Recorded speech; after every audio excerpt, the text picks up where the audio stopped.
Sarà una giornata campale quella di domani pomeriggio all'Esseneto di Agrigento, dove si affronteranno Acregas e San Cataldese, due squadre alla ricerca della propria identità e costruite per vincere il campionato.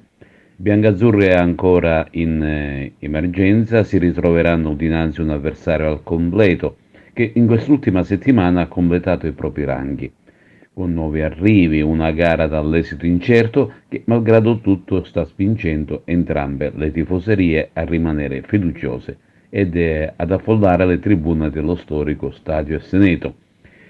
Dai rispettivi spogliatoi non ne trapela alcuna indiscrezione, sia Corrado Mutolo che Sebi Catania giocano a carte coperte, ma in ognuno di loro c'è una strategia ben precisa purché si raggiunga il risultato pieno. Per l'Acragas si tratta di una prova di maturità se non vuole staccarsi ulteriormente dai vertici della classifica generale e dal capolista Dattilo. Per la San Cataldese invece si tratta di una sorta di rilancio verso le zone nobili e dopo una partenza alquanto sofferta. Per questa sfida dall'esito incerto è stato chiamato un arbitro da fuori regione.